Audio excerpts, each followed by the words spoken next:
So we know these look like regular Indy cars, but there's a big difference here. No drivers. You're watching video from a race held recently in Las Vegas, but self-driving cars are spreading out across the country.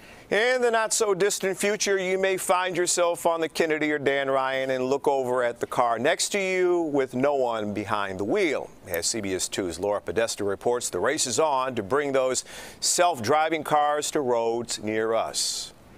Around the outside. This recent race in Las Vegas featured Indy-style cars, but there were no race car drivers. The fully autonomous vehicles make their own decisions, like when to pass. Approaching 170.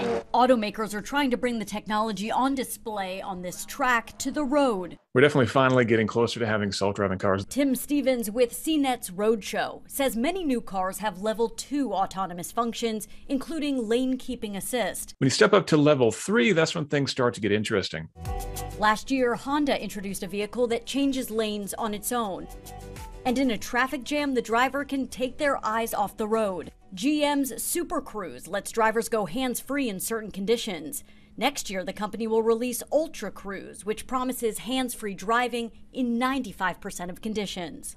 Waymo is taking the technology a step further. Heading to shopping mall. The company is now offering driverless cab rides in Phoenix, but the cars can't operate alone in inclement weather that may interfere with sensors. Full autonomy is just a concept at this point. Automakers envision a future where vehicles won't need any human involvement, but Stevens says first it'll require better sensors. That gives these cars the ability to detect with millimetric precision every obstacle that's around them and find a safe path through it. Companies are now testing advanced 3D LiDAR systems with that capability, racing to bring self-driving cars a step closer to reality. Laura Podesta, CBS News, New York. So let's bring in DePaul University Professor Joe Schwieterman, an expert on transportation and urban planning, for a look at how self-driving cars are going to affect big cities like Chicago. It's a really interesting topic. Professor, thank you for being with us here at 4 o'clock.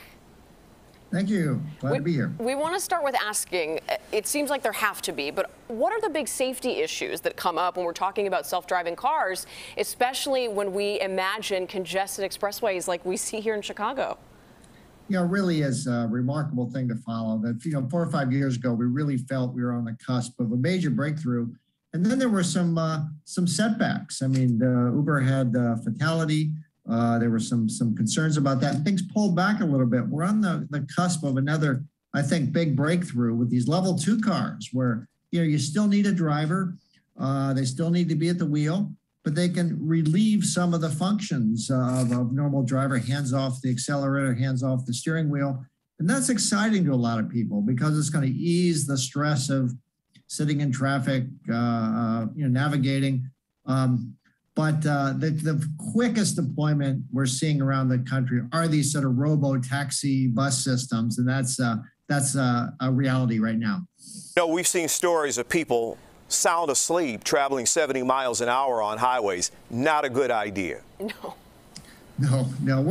Well, a lot of us in the study urban planning, we're worried about the behavioral effects of this, and it's just a massive topic that could affect us in good ways and negative ways. The most negative is, I can live 90 miles from downtown, out in the countryside and commute in downtown a couple days a week, and I'll just, press the robo car to take me there. And that can induce all kind of more driving on the roads. As you point out, we can't program people to be attentive. And that's once they get comfortable with the technology, you adjust and you start, as we see people text already when they're driving, God forbid what they're going to do when the car feels like it can handle itself. And, right. And those are weighty questions. Yeah, if only we could figure out how to make people pay attention. Professor Joe Schwieterman from DePaul University, we appreciate your insight. Thank you so much.